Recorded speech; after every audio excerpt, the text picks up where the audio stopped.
Right. So someone I've admired for years, Maureen Chen, joining us today in our Centre for Optimism, Optimism Cafe. Welcome, Maureen. Yeah, thank you very much. Lovely to be with you, Victor, and look forward to the conversation. And look, I really love your book, Mystic on the Edge. It's evocative, it's great reading, and I'd commend it to everyone. So look, the last time we caught up was in Taiwan. My son was assessing it for a school exchange, and you had built up a structure in Taipei. You were opening a meditation centre in Kaohsiung, and today on the news, of course, there's talk of battle fleets and the like around Taiwan with movements by the PRC. So what's the atmosphere? How are things going for you in Taiwan today? I think generally from what you were saying, the people are used to all of this rhetoric and threats, and even at the hot water spas, there's signs if there's a bombing overhead, this is what you do. It's kind of what people live with there. And I don't think they're excessively worried. There's a general optimism amongst people in Taiwan, just as their nature. I think it's quite a healthy environment for people to live in socially. And so the first question we always ask people in these optimism cafes is what makes you optimistic? And of course, you've written a chapter on your optimism. You exude positivity. So what is it that makes you, Maureen, optimistic? I think I'm blessed to have parents that were optimistic. So, one of the things I talk about in the book is the power of the other. And I think we can be the other for people and help to boost their optimism, but they were naturally positive, so it has rubbed off. But I think experiences, when I've really had the courage to do something, step out of my comfort zone, it's worked. And so I have a deep faith in things working. And what took you to writing this book? Why did you write this book, which, as I've already said, I admire greatly. I love its content. What set off the creative germ? People encourage me to write a book because, one of the things also is that when I study, when I read, I really study and then I share. And so people were, very, very encouraging about 20 years ago for me to write a book, but I waited for many years for it to come through me, which I thought that's how books should happen. But I found when I started writing it, then it started to come through. I started to be very inspired, and, I'd be meditating and I have to get up and write something. So, I'm quite happy that energy came into the book. So, but it really was encouragement from others in the beginning. And there's so much wisdom that I've gleaned from others. And I like to promote, as you do, I like to promote whoever's doing wonderful things and sharing wonderful things. So the book does that, I think. And so the book's in two parts. One is your own journey, both personally and spiritually. And then the other is life's lessons, where you've drawn on so many sources of wisdom. So can you tell us about this journey of yours in search of spirituality? So the first part really, I would say, is like a spiritual travelogue, because I traveled to so many countries teaching, and especially in Asia. But before that, I traveled searching for what I was looking for. I thought I was just having a holiday, but I now see I was really looking for something. And so the first part is that. Then the second part is really sharing the psychology that has helped me. So nonviolent communication, boundaries, whatever has really served me and I've tried to embrace in my life. And then the third part is my view of the world and how it sits against or next to other views. And how did you start that journey? I think you married and... Yeah, I married someone who was going to be a Buddhist monk. It was blind date, actually, can you imagine? But his friend didn't want him to become a monk. So he arranged this meeting in a Chinese nightclub in Sydney. And so my husband, he said, I don't want to get married. I don't want to have a house and children. I don't want to bring people into this world. I don't like this world. I just want to know what I'm doing here.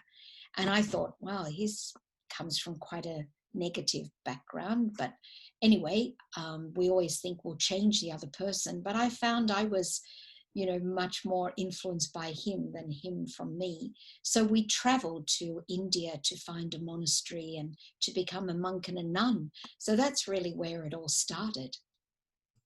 Amazing. So one of the areas where yours and my work intersected was when I was doing the Australian Leadership Project, and you were leading a project called The Future of Power, which was so evocative. I mean, we look today, what foresight you had as American power declines, as China becomes more aggressive, as England and the EU separate. So what started that project of The Future of Power, and what did you learn from it? Yeah, there's a person called Nizar Juma, a very big businessman in Africa, and from an Indian background, but Muslim. So that was also very interesting in India. He really saw that there's a power shift happening from the West back to the East.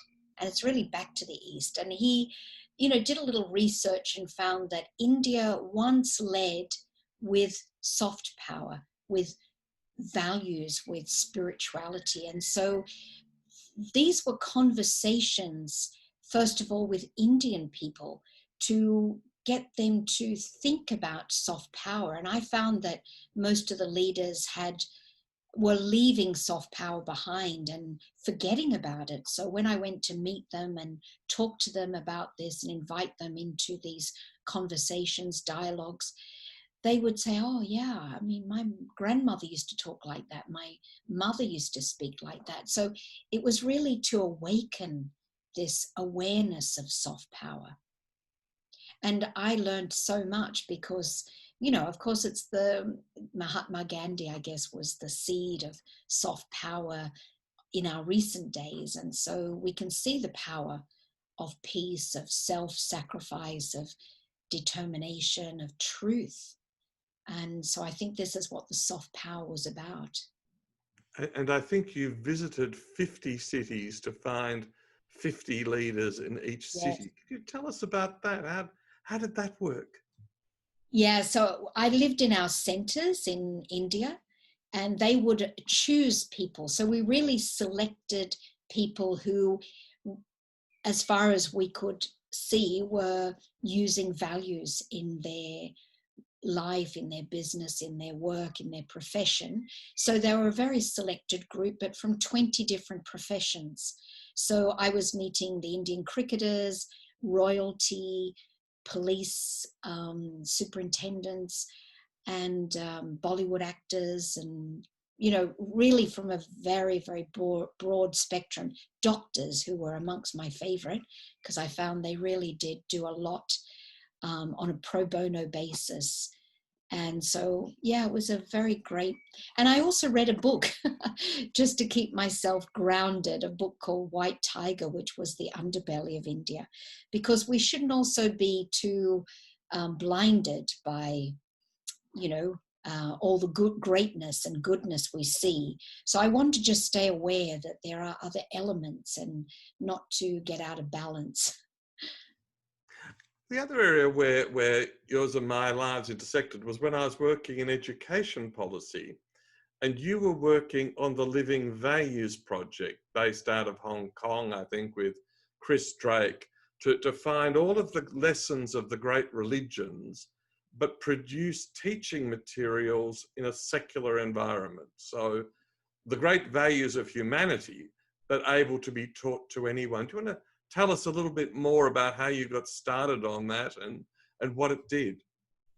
Yeah, as was said, values need to be caught and not taught. And so the idea of the living values was that they were all activities to be experienced. So none of it is lecture based. And so that's what I was really drawn to. And one little incident, I went to see a class, and the values program starts at age 3. So there's books 3 to 7, 8 to 14, young adults, and children at risk for street children, children affected by war. And, one of the activities was arms are for hugging, not for shoving. So they were trying to get these little kids to hug each other. And they were like cross-armed and like, well, I'm not going to go and hug those kids. But once they hugged, then it was a task to get them to let go. And so they actually experienced what a hug is and what it, that was very powerful for me to see that. And that's how I think values need to be shared in personal experiences. Because, if you just lecture people on values, it's so dry, so boring. And a lot of people don't actually practice the values when they teach it. So, a personal experience is very strong and powerful. Well, now I could ask you about your landmines project and all sorts of things, but I don't want to dominate the conversation. So if I could hand over to you, Stephen, and of course, everyone who's an attendee, please feel free to ask questions and to join in the conversation. Stephen. Yeah, thanks, Victor. I think I have to declare first that I've known Maureen for well over 20 years. And as you said, Maureen and I both worked on the Future of Power project in India, where I facilitated a number of sessions and also did the one last year in the Philippines.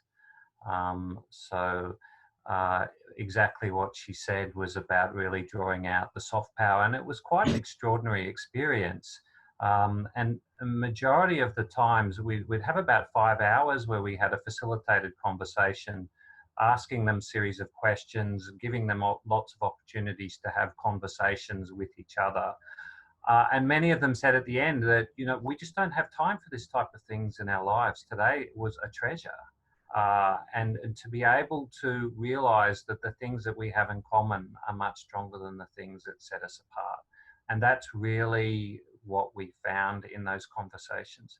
And also, speaking about Living Values education program that Maureen was speaking about, I was the national coordinator for that in Australia for 5 years, where we had about 15 training programs in 4 different states. And again, what the teachers talked to us about was that we were giving them really practical ways of integrating the values into their curriculum. So how to include conversations around peace into geography, how to include conversations of love into mathematics. It was really practical stuff which they hadn't had before. So just to add that. But the question I have for you is around the title of your book and around the edge. And you talked about courage and you talked about stepping onto your line. So what is it about this word edge for you, and what's the significance of it? Yeah, first of all, just to say that interestingly, this topic was given to me to give a talk in a pub in Balmain. So I really found it a very interesting topic, because to me it means to stay on the edge. I think if we are on the edge, we can see all different angles. I guess it's a bit opposite to being in a comfort zone as well, because when you're on the edge, you're always ready to jump. It's kind of, you're not settling in anywhere, whether it's in your opinions, in your way of doing things, in your own culture. So to always stay on the edge. And one thing I found also in Aboriginal language, they have this word, edge. It's called nirin. And I think it means to cross over, to explore, to stretch our limited perspectives. And I think, we can get stuck if we aren't prepared to do that. So I think being on the edge is, for me, a very exciting place to live. And Can I just add something in there? Because one of our board members is John Hagel from the Deloitte Centre for the Edge. And what John, the principle of that centre, of John was one of the founders, is this notion that innovation happens at the edge. Yeah.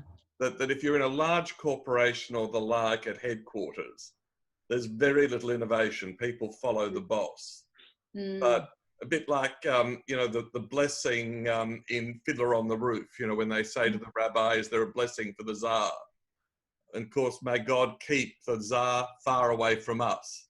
Yeah. Is the blessing. So this notion of edge thinking, Stephen, which I think you've nailed in this question, is this innovation at the edge, and both of you are exemplars of that. So sorry to interrupt, Stephen, but I just, John having been such an influence on us, and this edge thinking is again such a profound intersection between Maureen's work and our work.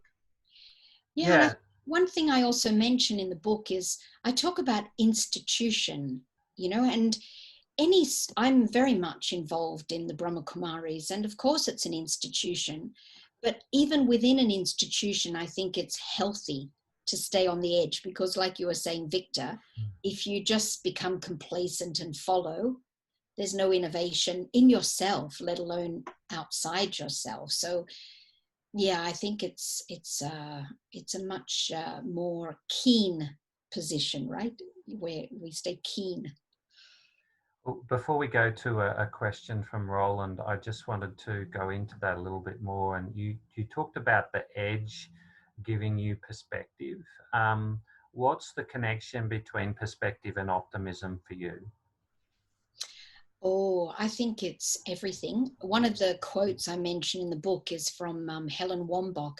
It really changed my life. And it's wisdom is passion and tranquility. So I still have a lot of passion, but the perspective, the tranquility to me is to have a way of seeing things that will keep me calm and not get too excited with that passion. Because even with this COVID thing, I see a lot of people very passionate and it's divisive. So I would like to, of course I have my way of seeing things, but I would like to stay in a calm perspective, even keeping the passion alive. Great, thank you. So it's like staying on the edge, but whilst being on the edge, remaining calm and having perspective. Brilliant, thank you. And Roland, would you like to ask your question? Yes, certainly. Thanks for that. Good morning, Maureen and Stephen. Look, thanks very much. Maureen, I haven't read the book yet, and Stephen, I certainly haven't read I Can Chant Paddles. I've written them both down, and I'll certainly check them out once we finish this conversation. But the question to both of you, I guess, is I've taken some notes here. You both speak about being objective, having realistic expectations, having courage, overcoming challenges, and that real sense of belief and possibility in Southeast Asia. And I'm just wondering, as we as a Western society or even in Australia, have we lost a little bit of this, especially in these sort of times that we're living at the moment? It feels that we just don't have that really real belief anymore. Maureen, you want to go first? Okay. Yeah, it's very interesting, because one of the things I enjoy most about being in Taiwan is I feel people can feel me. They know me through my eyes, through the way I am. Actually, I hardly speak any Chinese, and yet I've got so many friends. They're doing so much to cooperate and to help me in setting up the center. And there's a general trust. So I didn't get that much experience of this when I was in Australia for a few years, to be honest. I think that perception that, there's something that is in Asia, I would say, where people know you by the feeling they get. Actually, to tell you a funny thing, it's also my ears. You see these earlobes? in Asia, in Chinese, it's very lucky and spiritual and trustworthy. Everything is in my earlobes. So probably that's all I need, earlobes. But there's maybe a little superstition there, I don't know, but it serves me well. I think everybody's now looking in the mirror to check their earlobes. Yeah. Yeah, Roland, I think it's a fabulous question, and thank you so much for asking it. And look, I've only, as Victor said at the beginning, I've only been back in the country after 6 months, for 6 months after being in India for 13 years. I've also witnessed and experienced a great sense of collegiality, collaboration, help, support, ever since I got back into Australia. And I guess that may be my close family network, but also people, strangers that I've met. So I don't think I'm really well equipped to comment too much on the overall feeling, but I do see pockets of this influence, of this Eastern influence, much more than I think 20 years ago. So I think that there is some of that influence there, and it is present. But I think also, and I think Enrico's going to ask his question, but I think it's something we really have to work on more. And it's by having conversations like we're having today. And we're probably all speaking to preaching to the converted here, but having more of these conversations in general public domain increases the importance of it. So Enrico, would you like to ask your question, please? Absolutely. Well, I sent first, good morning to everyone. Victor, hi. Maureen, thank you very much for all those triggers. It sounded to me like a gun machine. So many points to discuss and work on. But anyway, my question would refer to in what I've seen in the world in general in the last probably 3 or 5 years. I guess to put a starting point is not the failure, but the decline of globalization. It's almost to me like it's going back to the future, where the world is starting to realize that the humanistic values have a lot going for it. And perhaps thanks to technology, we've been forgetting about that. And very simple values like living in the big family, as the Italians and Greeks and many other people do. Living isolated. Australia is probably the country that's got the highest incidence on single dwellers, which I'm one of them. So we tend to fragment and accept it, cop it, and live with it. So going back to the origin of things, I'm in a way, I'm specializing in soft power services, because it's something that naturally I've done all my life, except now I've got this encapsulating name. And Victor knows that for the last 6 years, I've been working very closely to bilateral relationship between Argentina and Australia through the Australian Argentine Business Council. And I've learned about the beauties of utilizing soft power to get countries closer. And quite often it's a plot to go and sell something or buy something from them, or to twist the political opinion. So very simply, getting closer through the arts, through the culture, education, wine, food, and sports is a way to the future. Yeah, thank you for that. Morning, before you comment, can I tell you that Topo has the unique distinction of having played rugby for the national team in Argentina and Australia. So, yeah. So Morning, what's your response? This notion of, soft power being genuinely used for soft purposes rather than just flogging some additional exports or foreign direct investment. Yeah, I was remembering Vietnam, because I think Vietnamese people, when I was there, my experience was they're very good at soft power. They're so friendly and so endearing. And of course, you want to, buy from them, help them, engage with them, because they really, they're very good at that soft power on a personal level.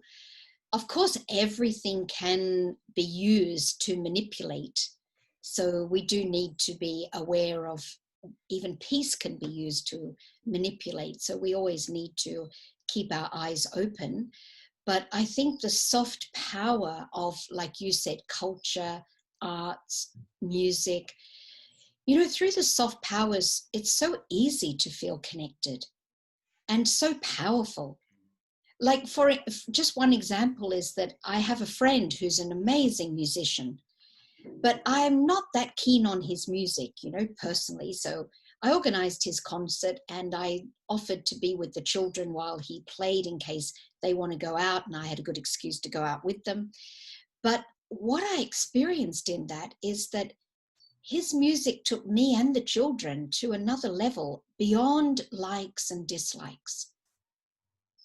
It was nothing to do with like and dislike. It just took us into an experience. And me and the kids, we sat there for, I think, more than an hour without moving. So soft power can be very powerful. Silence is another soft power that can be very powerful. So I think it's a very fascinating subject, this whole thing of soft power and what you're doing using culture. Stephen, if I may add something in there, can I? Mm. Yeah. I think the word soft is deceptive because it's only soft in the approach. Once we get into activities, humanitarian activity, humanistic activities, which is getting on with each other, we have almost an ingrown or indoctrinated respect for culture. We're being told that, if, as you just said, we don't like the music, but we respect it, we take it in, because they will have to do the same thing once we get playing the didgeridoo or any other instrument. But so soft is on the beginning, then it's a very solid, very natural way, because sharing a meal is being done even during wars when the oppressor and the person, the name doesn't come to mind, but anyway, the two parties, soldiers, have known from coming in a very cold night and sharing the bonfire and sharing the food and maybe a bottle of whiskey or something that is being hidden there. So the human instinct to help, even though then it's a moment you leave all the politics and all the beliefs and everything else, and you say, well, what the heck? We're not here for a long time, we're here for a good time. That is the soft power. Mm. Yeah. Stephen, did you have a comment on that? No, I think it's a really important conversation to be having, and I think that whenever there are conversations like this, it's an important moment in history, and I don't think that we can underestimate the importance of this hour of conversation that we're having. And it really helps us build our own sense of hope for the future when we hear other people speaking like this and sharing the same views as us. But at the same time, as Maureen said at the beginning, it's also important to have people in the room that don't have the same views as you. But I think this is an important conversation to be having. And I think Wayne has a question for you, Maureen. Wayne, if you'd like to come on and then we can hear your question. Yep, certainly. Thank you very much for that, Stephen. Maureen, I had a fairly big question for you, and that was your perspective on what is the meaning of life. Beyond Douglas Adams' The Hitchhiker's Guide to the Galaxy, and the answer being 42. It is a big question, but it's the most important one, I think, because it does then guide how we live our life. So I think we are here. That's the first thing. So there is a sense of well, it is. We are here, not kind of why we're here, but we are here. And so what are we here for? And I think it's a lot to do with what I referred to before, you know, really finding our line and being true to it. And I've just found that when people live their truth, magic happens. I mean, when I see people, things are really happening for them, I say, have you just taken a courageous step? And usually they have. They usually have done that, and you can see the result of it. So I think we are in these bodies. I see us as spiritual beings, and we're in these bodies to express ourselves. And so, you know, I'm here expressing myself through this body, using this body, but I'm not the body.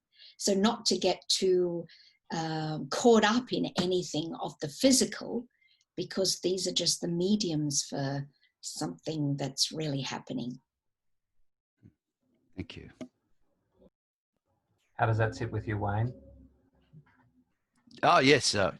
Yes, very well. I mean, it's one of those questions I think that very few people ask. They sort of travel through life and they're very much guided, I think, you know, through school systems and influence of work and tasks, but never really stop to ask the question, you know, like as if you're hiking with a map and a compass, where are we actually going? And what's the true objective of this journey? And then when it ends, you know, what's the ideal outcomes? And I think not that the journey ever ends, but yeah. And the other big question is, who am I? And that's something that you'll often be asked when you know, do a meditation course with the Brahma Kumaris. You know, who are you? And that's such a fundamental question. Such a fundamental question. But of course, a lot of people would say, well, I'm so and so, and you know, I'm this nationality and this and that, and you know, but that's not the key thing of who I am. And that's why, you know, I found myself saying once I said, oh, she's a nun, but she's very open-minded. And I thought, what a judgmental way to say something, as if like, you know, anyone who is a nun would have a set way of seeing the world, you know, but how we can quickly just, you know, box people in. And we have to be careful of that. Can I just add something to the conversation? Wayne has been very generous. Wayne is one of Australia's leading designers for particularly for business, and he's designed a new logo for us. And hopefully, I think we'll be unveiling it next week. But I was going to say, can we see it? Creative. And you'll like this more. If you look at the colours behind you, if I give people a hint, orange and yellow will be a part of that logo. So I'm very grateful to Wayne for his wonderful insights and creativity. Thank you, Victor. It was a pleasure. So Maureen, as you know, the thing that led to the Centre for Optimism was the Australian Leadership Project, you know, where we were asking people about the qualities of Australian leadership. But in the end, we came down to three things that distinguish an Australian leader. Egalitarianism. Yeah, we talk to the cleaner the same way we talk to the chairman. The Prime Minister has to sit in the front seat of the car. Self-effacing humour. And I think everyone who's been on the panel and making comments, you know, this notion of taking our work seriously, but laughing at ourselves and smiling. And then no bullshit plain speaking. And the comment you made earlier about the Taiwanese saying of you know, we know what she's thinking. We can see, we can feel. So to what extent has your Australianness, that egalitarianism, your humour and smile, and your no bullshit plain speaking helped you in your work in India and Hong Kong and Taiwan and Africa and beyond? Yeah, I think that's a very, very good question, because definitely there is an honesty, I would say. And I think that's probably the word underlying it all, because the honesty is that we're all equal. The honesty is to keep real. You know, I mean, that word probably captures a lot of it. And I think it does also engender in ourselves, that that way of being plain talk and straight. Yeah, because there are cultures that you come across where it's unusual for someone to really say what they mean. And in fact, I had a rude kind of awakening to that when I was in Asia for 5 years, and then I flew to Australia on Qantas airline, and I'd been only on Asian airlines, and I usually eat fruit on the plane, and they said, we don't have your meal. Anywhere in Asia, when they say, you know, we don't have any fruit, I never mind, never mind. And I said to this Australian flight attendant, never mind. So she brought me nothing. And I thought, oh, I've got to say what I mean, you know, like in Asia, you never say what you really mean, you know. So it's a good thing. It's a good thing.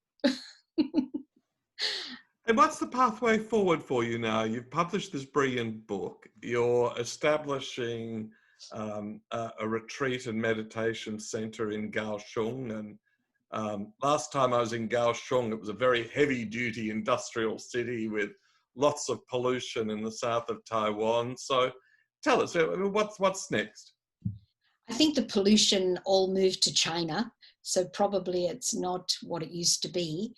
Actually, with COVID, it's very hard to say what is next. And I'm starting meditation classes here and getting quite involved here because I don't know when I can go back. But the centers there are two centers actually in Kaohsiung, and, you know, people are waiting for us to come back. So it's really hard to say what the future is.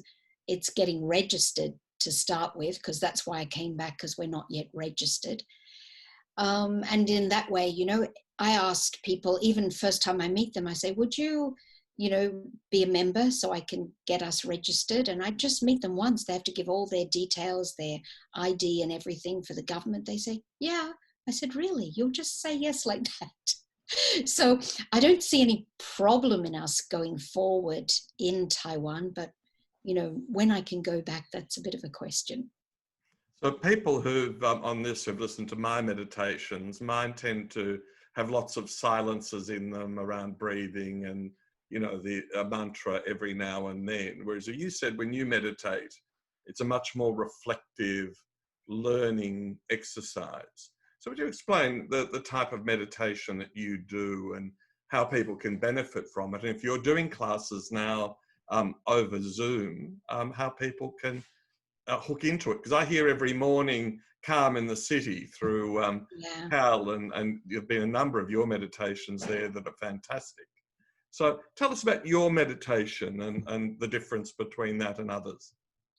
So the meditation that I practice through the Brahma Kumaris, it's based on one key point, and that is the observation that whatever we think about, we get a feeling. So if I think about any color, any place, any person, I will get an associated feeling. And if I dwell on that thought, the feeling continues, deepens. That can be positive or negative. So what is most beneficial still for me after all these more than 40 years is when I'm clear about what I want to either feel or understand. So it's a very focused meditation. And when I, you know, really have a goal for my meditation, I get the experience.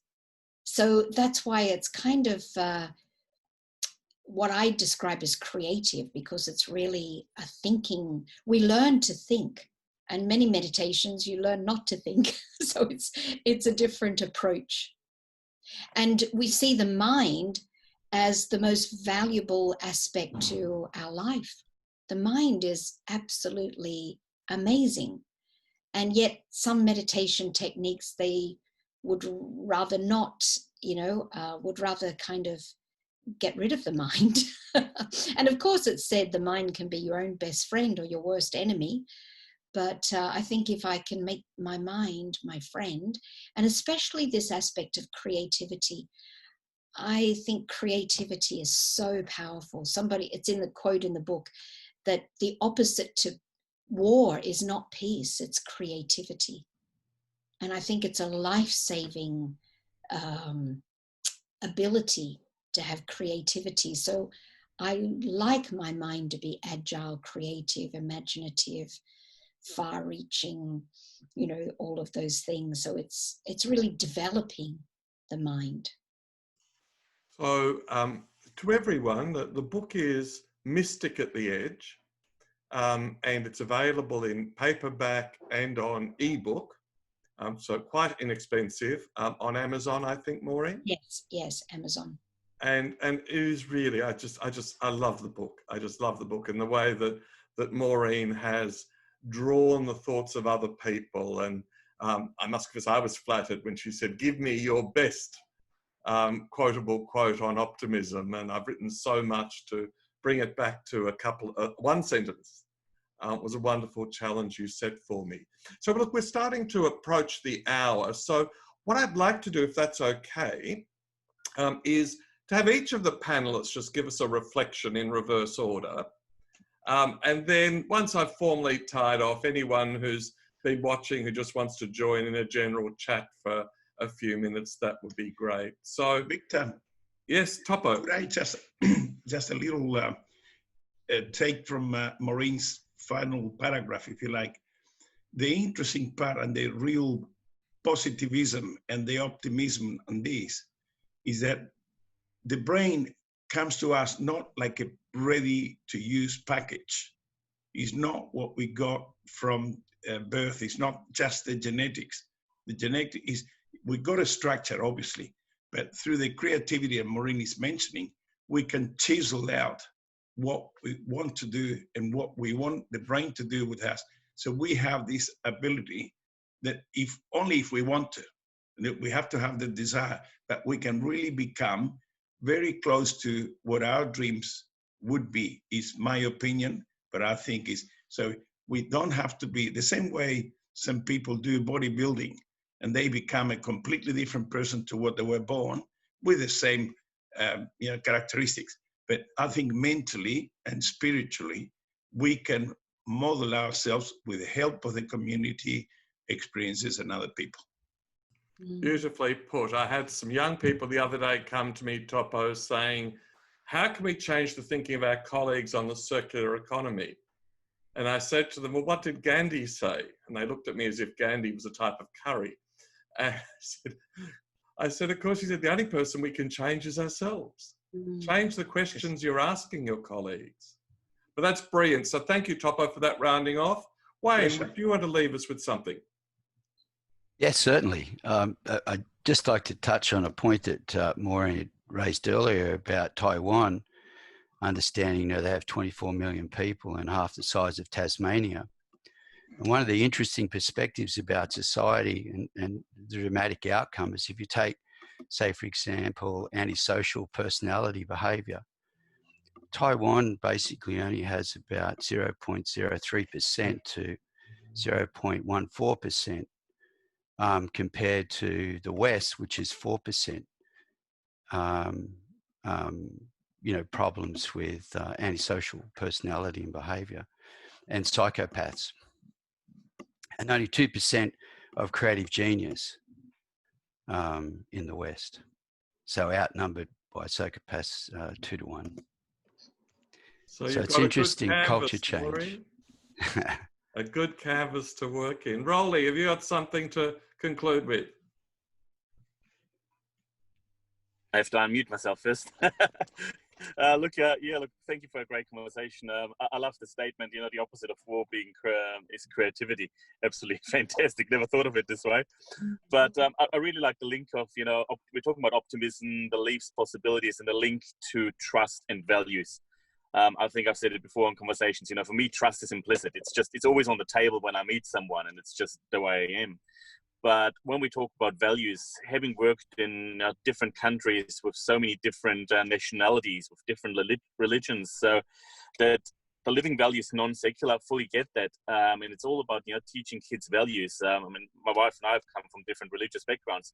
It's not about religion, it's about teaching kids values and understanding, there is more to it. And I think the more we can do that, the better our society will be moving forward and the more optimists we'll create as well. So thank you again. Oh, brilliant. So Stephen, what's your rounding off for us?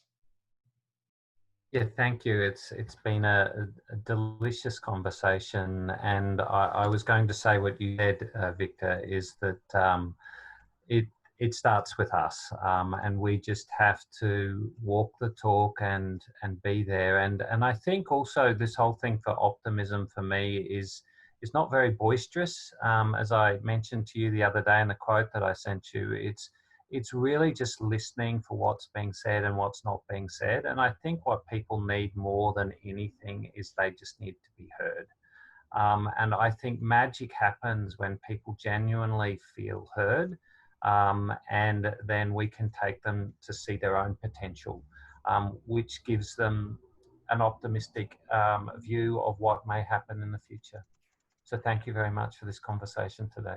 So Maureen, you've always inspired me with your calm and your intelligence. And, last year you were very generous to my son who went and did an exchange in Taiwan. And, we had a wonderful time catching up with you. So having written this magnificent book, so my message to everyone is go and buy the book. But what's your final message to everyone who's with us here today? Oh, that's a big one. Final message. Yeah, I would just say, it's up to us to really get to know ourselves and to value ourselves and to see what is our contribution to the world. Because I think when we contribute, we feel so happy. And I think happiness comes from using everything in a worthwhile way. So as much as we can do that, the more happiness we have. Well, that's a brilliant way to end. And I will send that to my son, Ted, who's in class at the moment, because tomorrow he is debating the eternal question in the grand final of his school's debating, which is that money can't buy happiness. Mm. So that's a perfect quote for him to use. Well, Maureen, just wonderful. Your book is wonderful. Your work is inspiring. So thank you so much for joining us today and leading us in our Optimism Cafe. Thank you so much, Victor, for organising it and everyone for joining. And Stephen, thank you. Well, we hope you enjoyed that conversation with Maureen Chen and Stephen Berkely. We'd love you to get involved with the Centre for Optimism. The website's on the screen, centreforoptimism.com. There are many more of our Optimism Cafes recorded there, thousands of expressions of optimism. We'd love you to share yours too. So thank you for joining us and have a great day.